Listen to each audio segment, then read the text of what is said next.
നമസ്കാരം. ഇന്നു മുതൽ ഉത്തരാഖണ്ഡിൽ ഏകീകൃത സിവിൽ കോഡ് നടപ്പിലാക്കാൻ പോവുകയാണ്. സ്വതന്ത്ര ഇന്ത്യയിൽ ഇതാദ്യമായാണ് ഒരു സംസ്ഥാനത്ത് ഏകീകൃത സിവിൽ കോഡ് നടപ്പിലാക്കാൻ പോകുന്നത്. സർക്കാർ ജീവനക്കാരുടെ പരിശീലനം, മോക്ക് ഡ്രില്ലുകൾ, ഡ്രൈ റൺസ് സെഷനുകൾ എന്നിവ പൂർത്തിയാക്കിയ ശേഷം മുഖ്യമന്ത്രി പുഷ്കർ സിംഗ് ധാമി UCC പോർട്ടൽ ഔദ്യോഗികമായി ഉദ്ഘാടനം ചെയ്യും. ഇതിനുശേഷം UCC ഔദ്യോഗികമായി അംഗീകരിച്ചുകൊണ്ടുള്ള വിജ്ഞാപനവും പുറത്തിറക്കും. ഉത്തരാഖണ്ഡിനെ സംബന്ധിച്ചിടത്തോളം ഏകീകൃത സിവിൽ കോഡ് ഒരു സുപ്രധാന നാഴികക്കല്ലാണെന്ന് മുഖ്യമന്ത്രി പറഞ്ഞു. സ്വാതന്ത്ര്യത്തിന് ശേഷം ഈ പുരോഗമന നിയമനിർമ്മാണം നടത്തുന്ന ആദ്യ സംസ്ഥാനമായിരിക്കുകയാണ് ഉത്തരാഖണ്ഡും. അതോടൊപ്പം തന്നെ അദ്ദേഹം പ്രതികരിച്ചിട്ടുണ്ട്. കഴിഞ്ഞ വർഷമായിരുന്നു സംസ്ഥാന നിയമസഭയിൽ ബിൽ അവതരിപ്പിച്ചത്. തുടർന്ന് ബില്ലിന് രാഷ്ട്രപതിയുടെ അംഗീകാരം ലഭിച്ചു. ഒരു വർഷം കഴിഞ്ഞാണ് ഇപ്പോൾ നിയമനം നടപ്പാക്കുന്നത്. സംസ്ഥാനത്ത് ഏകീകൃത സിവിൽ കോഡ് നടപ്പാക്കുമെന്ന് BJPയുടെ തെരഞ്ഞെടുപ്പ് പ്രകടന പത്രികയിൽ അവരുടെ വാഗ്ദാനങ്ങളിലുണ്ടായിരുന്നു. അതായത് 2014 മുതൽ തന്നെ BJP വന്നപ്പോൾ ഏകീകൃത സിവിൽ കോഡ് രാജ്യത്ത് നടപ്പിലാക്കുമെന്ന് അവർ പറഞ്ഞിട്ടുണ്ടായിരുന്നു. സിവിൽ കോഡ് നടപ്പാക്കുന്നതോടെ സംസ്ഥാനത്തെ എല്ലാ മതങ്ങളിലേക്കും വിവാഹപ്രായം ഏകീകരിക്കപ്പെടും.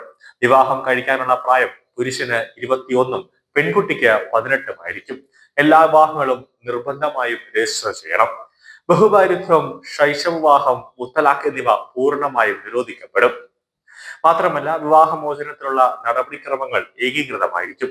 21 വയസ്സിൽ താഴെയുള്ള വ്യക്തികളുടെ ലീവ് ആൻഡ് റിലേഷൻ ബന്ധങ്ങൾക്ക് മാതാപിതാക്കളുടെ സമ്മതവും ആവശ്യമാണ്. സംസ്ഥാനത്തിന്റെ പുറത്താണ് താമസിക്കുന്നതെങ്കിലും ഉത്തരാഖണ്ഡുകാരായ എല്ലാവർക്കും ആ നിയമം ബാധകമായിരിക്കുമെന്നാണ് പുഷ്കർ സിംഗ് ധാമി വ്യക്തമാക്കിയിരിക്കുന്നത്.